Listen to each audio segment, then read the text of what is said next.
supposedly there's a burn document that was found, I want to say like 6 or 7 years ago, and somebody returned it in to a MUFON group, and it talked about what is MUFON? MUFON is the Mutual UFO Network. Oh, okay. They were created in the early 90s to kind of be that group that really kind of investigates, hey, what's really going on with no agenda. They had no agenda. It was just really kind of find out what the truth was. So as this group started to mature, obviously, listen, it got bigger and bigger and bigger. And now, like I said, when I've actually submitted some film to these guys on, hey, what am I looking at here? What is this thing? So they're a huge organization now. I mean, a monster organization. And they have now implemented some programs with David Greer, who is Dr. David Greer, who was Stephen Greer. I'm sorry, yep. who was the guy responsible now for kind of bringing this whole thing to the forefront with the 40 people that he brought. One of the guys that was there talked about buildings being on the dark side of the moon. He was in the Navy. He had a top security clearance. He said that when they brought him in, and he was going to be handling video and film that came back from combat missions. And he goes, he got brought into a room one day. He said, the guy said, stay here, wait right here, I'll be right back. And he said, I hadn't even gotten my clearance yet. And he goes, so I'm standing in this dark room where they're developing the film, and the guy says, hey man, you want to see something really cool? Come over here. So he's like, oh, okay. So he goes, I go over there and check it out. And he starts showing me buildings on the dark side of the moon. And he said to me, these aren't ours. So Aiden, that's your fucking cue, bro. So when you start looking at that, again, going back and kind of looking at the bigger picture, like what? So this guy can't be lying. I mean, is he? Would he really get up here? Would all 40 of these people have such fantastic stories that you would say, no, this guy's lying? The one guy that talked about 40 different creatures that were coming here, 40 different aliens or 40 different terrestrials, ETs that were coming here. One of the former prime ministers of England said the U.S. has been dealing with a group called the Tall Whites for like the last 15 or 20 years. Mm-hmm. I'm pretty sure this is the conversation that got shadow banned. So that's probably what it got. The Tall Whites, the Rockefellers are in control. They don't want us to. The Tall Whites, they're Isn't that the one for Men in Black? No. Explain. These guys don't know about the Tall Whites. We gotta educate these newbies on the Tall Whites. The Tall Whites were a group of very Nordic-looking extraterrestrials, very tall, light hair, just very, very big. Uh-huh. There was some talk that in the early 30s that there was a guy that was basically, his name was Thor, and he was a Tall White, and he was working within the Senate and Congress. So if you look him up online and you pull him up, this guy looks like a very tall, Nordic, slack-jawed, just a really good-looking human being, or alien, whatever he is. Like a Viking. More like a Viking than anything else. Like something on the Rumpelmans logo. Yeah. Very cool. I mean, but again, so this, at the now time. I understand. What? Yeah, at the time when this guy from Canada came out, he said that, UFOs were as real as planes that fly over your house. I mean, he said, there's no denying it. They're there. We know they're there, whether the government wants to talk about it. And I think, again, in the bigger picture, that if the planet, let's just say these are the Tall Whites. Elon Musk. There we go. Others talk about it, but that see the blonde next to him. That's really kind of what they say they look like right there. Now I see our boy up there at the top. Yeah, right. Go to that one up there. Nope. Yeah, next one over. Nope. Right there. Edward Snowden. Edward Snowden. Do you think he's a Tall White? So, well, I mean, listen, he's living in Russia right now, and I'm sure they're going to let him stay there as long as he can continue to tell them secrets, because once he runs out of secrets, he's coming back to the U.S. Yeah. They're going to send his ass back. I don't know. I don't think he's definitely not going to come back to the U.S. because he's going to go to prison if he does. Well, I was going to say, it wouldn't be a choice. Yeah, it wouldn't be a choice. Would. The Russians will hand him over, go as a, hey, I know you guys want this guy, so here, we're your friends. I think the Russians are letting him sit there and be safe and be comfy because it's kind of like a fuck you to America.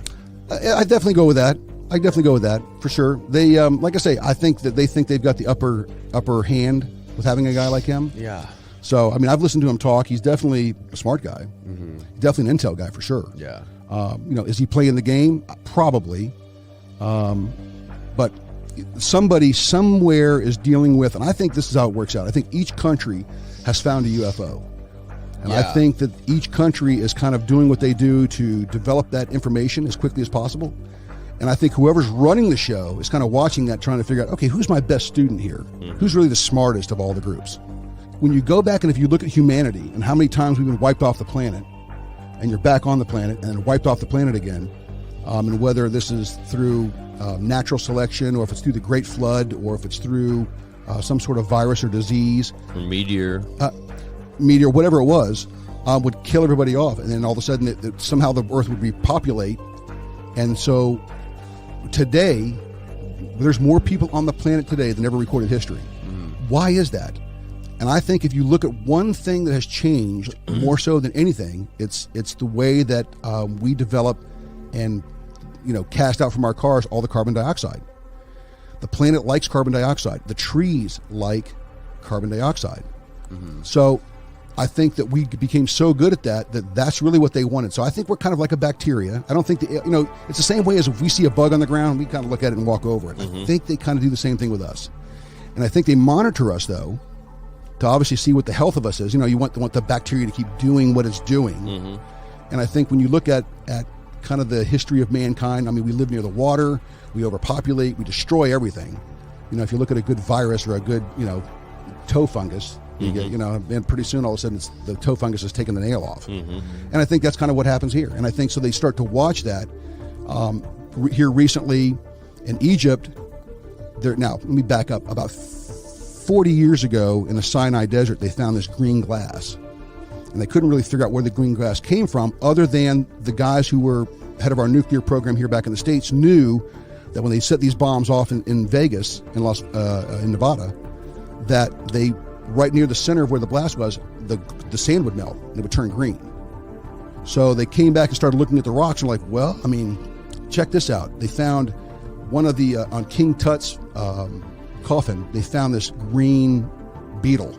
And they couldn't figure out where this green beetle came from. Where did they get the stone from? And they said it's definitely from, find the green beetle. 4,000 degrees, what it takes to melt sand. So it's obviously a big event that takes place. The Egyptologists have always said, well, it was a meteor strike. Well, I mean, the ancient alien guys are like, okay, well, where? Where did it hit? Well, the sands can cover up everything. They cover up pyramids. So they kind of had, okay, we'll take a back seat to this. 4 weeks ago, they found a carved picture of what looks like a bomb. I mean, just like the A-bomb. If you remember what the A-bomb looks like, it's a guy dropping it from his hand, and on the left side or on the right side of the picture is this mushroom cloud. So they just found this. So now the Egyptologists are going like, aha, well, it's too peculiar. And I think if you look, I think those pictures are up there too. I think I gave you those pictures. Yeah. So they also had spaceships that were on there, or extraterrestrial crafts that looked like your traditional saucer that they outlined as well. So 3 weeks before that, they found these hands. They were steel metal hands. They found 16 pairs that were 3,600 years old. What other things about our moon are exclusive to us? So, first of all, there's the extremely bizarre ratio that you just mentioned, right? Where this 1/400th size of the sun, 1/400th distance from the sun. Yep. And that's what produces these eclipses. Then there's an incredible stability of the orbit of the moon. Okay. Then, as we mentioned, these craters don't make any sense, right? These craters don't make any sense. And the basin of them seems like it's revealing a shell of some kind, a spherical shell. Yep. Then there's the impact tests, right? The Apollo 12 and Apollo 13, where the moon on a seismograph registered like a hollow object. Right. And by the way, there's no moon that's a hollow object. Back before Carl Sagan became such a skeptic, he even commented on this and said that it's terrifying because no natural satellite is hollow. Back then, we know that no other moons are hollow? Yes, we know it. How do we know? It's just not what moons are. Moons are like, they're like rocky bodies that are trapped by a planet, and they're rocky all the way through. And do we observe the craters on other moons to see how similar they are to our moon or how different they are than our moon? Yeah. We have detailed, like, for example, Phobos and Erebus, the moons of Mars. We have detailed images of them. And first of all, how many moons does Mars have? It has 2. 2 moons. Saturn and Jupiter have a bunch. Right. And, the other thing about these moons are they're all weird shaped. They look like deformed potatoes, a lot of them. They're not beautiful spherical objects like ours is. But there is another interesting thing, and that's the mass cons. So there are these, the moon has a lower gravity than Earth generally, right? Remember the golf ball thing? Yep. So, and the Apollo astronauts, we'll get to them too, the Apollo astronauts, hopping around, in the lower. But there are places on the moon where there's a much stronger gravity. There's Earth-like gravity or stronger than Earth-like gravity. And it's actually a problem for navigation because when they pass satellites over it, they can't fly too low because the craft will be pulled by these gravity wells. There are places on the moon, they call them mass concentrations, where the gravity deviates from the standard on the moon. Wow. And guess what? They're all perfectly circular. So one thing I hypothesized in Closer Encounters was that if this thing is a space station, it's possible that they built saucers into the surface of it. A saucer is going to have a 0-point energy drive generating a flying saucer? Yeah, a flying saucer is going to have a local gravitational field. Yeah. And if there's people in the saucer, it's 1G. Yes. Which is greater gravity than the rest of the moon. So one possibility is that what these mascons are saucers embedded in the space station underneath the regolith as a potential evacuation protocol. Suppose there's a danger, like if some giant asteroid is coming that might hit the Earth or it might hit the moon, and they need to evacuate this station, right? Well, these saucers could just peel off the surface. So that's one possibility of what these mascons are. Saucers with 0-point energy drives running embedded into the surface of the object. What do you make of the post-game press conference after the moon landing, where all the astronauts are sitting there? They look like they're on a hostage tape. This is where I wanted to go next. We mentioned the astronaut, right? So, these guys don't even remember what they did up there. When you ask them, they've done interviews with these astronauts. And when you ask them, so what did you do on such and such a day? They basically rehearse a mission log. We did this, and then we went, no. I mean, how did you feel? Like when you were standing on the edge of that, and then they freeze up. They start to look ill. And so like you're saying in that press conference, right? They don't look like national heroes coming back from having been the first men on the moon. Like hostages. They look like they've had the shit scared out of them, or, yeah. So I think that these people saw some terrifying things up there. And that's also what Soviet intelligence thought.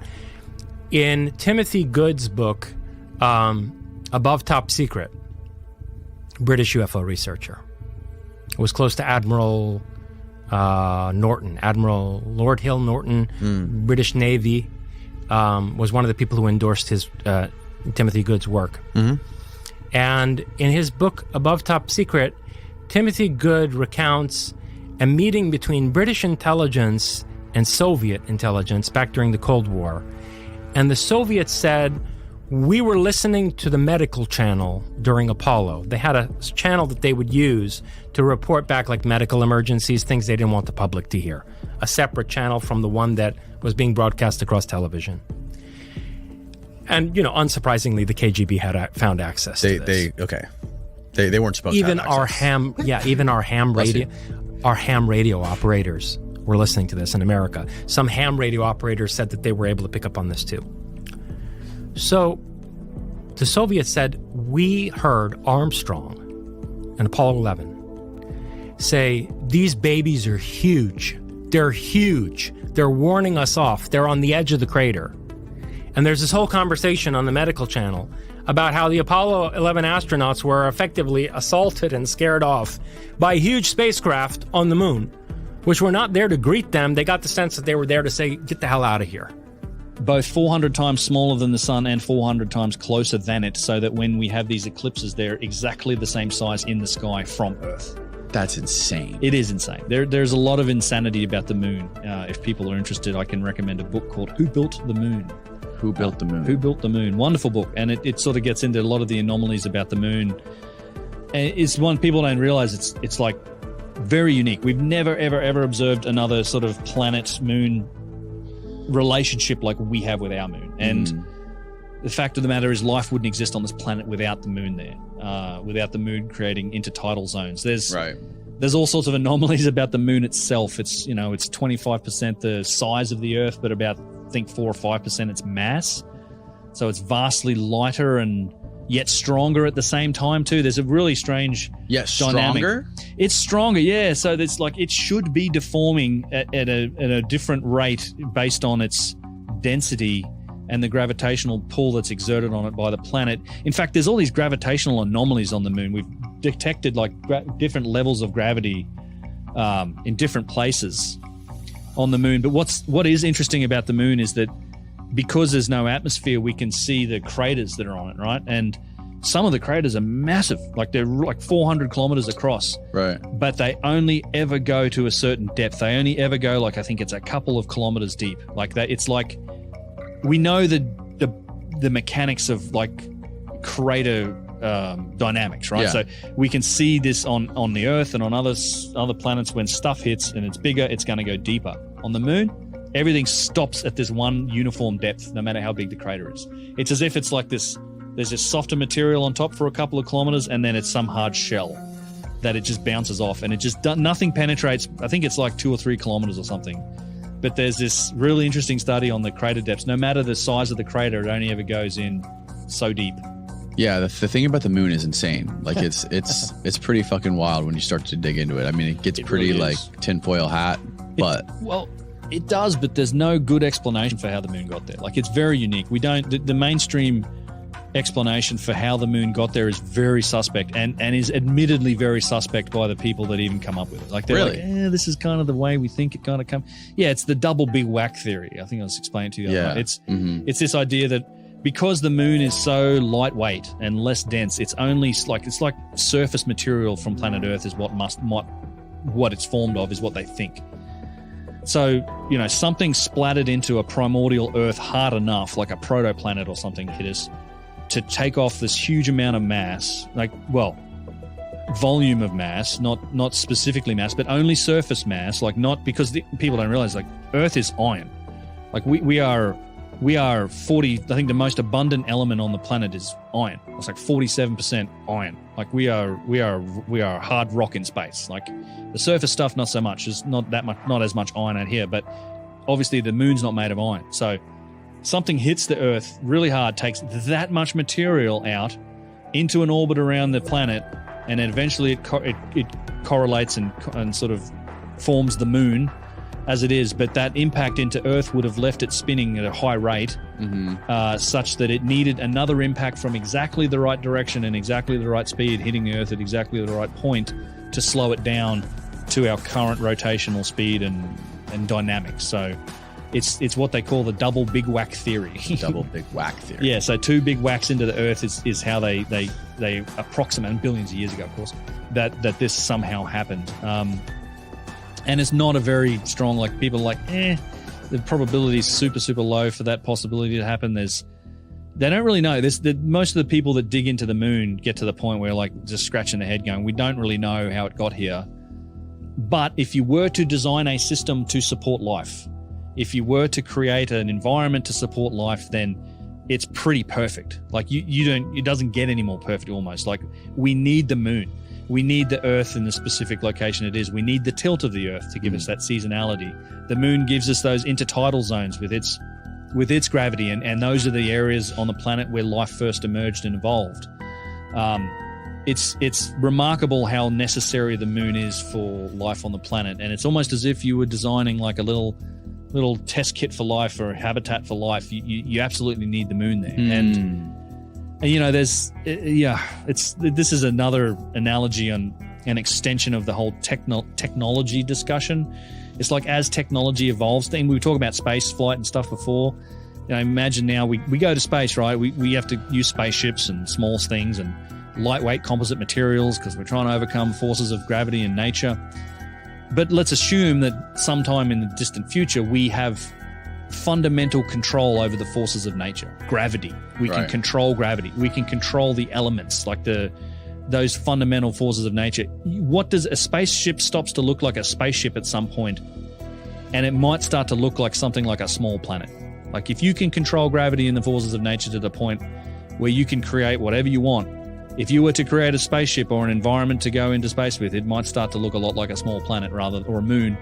That's not a moon, or a moon than it would a spaceship. Something that can contain an atmosphere, something that has its own gravity. Like it's like this projection of technology way into the future. Right. But that's what it starts to look more organic. It swings back around from like these composite materials to organic materials, and maybe that's what things start to look like. So again, in that vastness of space and that the distance of time across billions of years, who's to say that the moon wasn't like created and flown here and put in place to like support, like, hey, this planet's in the right zone, let's give it the thing that it needs to create life, and we'll squirt some DNA at it, and then, billion years later, here we are. Nearly 50 years have passed since the first lunar landing of a human. Since then, we have learned a tremendous amount about Earth's nearest neighbor and have never lost interest in it. The South Pole Aitken Basin, which is on the far side of our moon, is one of the largest intact craters in the solar system. Numerous orbiters, including the Chinese lander Chang'e 4 and other spacecraft, are studying the region, which is the focus of numerous investigations. Now, scientists have found something strange beneath its surface. It's a revelation that confounds scientists even today. What was found growing beneath the surface, and exactly what is happening with the moon that has caused scientists to scramble for answers? Let's find out. A structure that weighs 2.18 quintillion kilos and measures more than 300 kilometers, 186 miles in depth, has been found by planetary scientists. Imagine burying a mass of metal 5 times the size of Hawaii's Big Island underground. Approximately that much unexpected bulk was found. The team speculates that the mass may have come from the asteroid that created the crater. The Gravity Recovery and Interior Laboratory, GRAIL mission of NASA, which monitors minute variations in the moon's gravitational field, made it feasible to make the discovery. The internal structure of our natural satellite can be investigated using these findings. It turns out that the mass they calculated is sufficient to lower the basin's whole bottom by nearly a kilometer, more than half a mile. That's quite the pull, considering the crater has a circumference of about 2,500 kilometers, 1,550 miles. What led to this? The group offers 2 explanations for the subsurface mass. First, it might be the lingering traces of thick oxides that developed during the last moments of cooling when the moon was covered in prehistoric magma oceans. However, the researchers lack a mechanism to accurately explain how such a layer formed specifically beneath the basin. Why, of all locations, would it be there? The team contends that the bulk may have come from an old impactor instead. The space rock that created the moon's massive basin was probably large enough to have split into multiple layers when it initially formed, giving it a solid metallic core and rocky outer layers like many planets do today. The impactor's metallic core was shattered inside the huge bowl-shaped crater that was created on the moon on the tragic day of its encounter. But the initial crater didn't survive, as molten rock partially filled the moon's divot. It still contained the melted remnants of the impactor's core. Understanding the origins of the moon's South Pole Aitken SPA basin is crucial to understanding how the satellite was formed, regardless of what generated the enormous mass on the far side of the moon. This basin is without a doubt incredibly intriguing because it is the greatest impact structure that we are aware of in the solar system. Whatever the case, the better we understand the SPA and how it formed, the more we'll understand the early history of the moon, Earth, and the inner solar system. The project to send people back to the moon is currently ramping up. The next opportunity for NASA to land American astronauts on the planet's surface is in 2024. The moon's enormous metallic mystery may then be revealed to us in greater detail. The new analysis not only discovered the enigmatic blob, but also retraced the inner rim of the basin's edge, showing that scientists had previously overestimated the crater's size. This is a potentially significant discovery as NASA and other space agencies get ready to launch missions to the basin and the adjacent lunar South Pole. The most recent scientists to draw out these boundaries made use of information from the Clementine mission, which had a gap close to the basin's southern boundary. However, the most recent research made use of more extensive data from LRO and GRAIL, which showed that the crater is around 40 miles larger than previously believed. Overall, the research heightens interest in the South Pole Aitken Basin. It's simply so enigmatic. And by better comprehending this structure, scientists hope to comprehend how bodies form throughout our celestial family. Every planet in our solar system was created by small objects colliding and then growing into larger objects.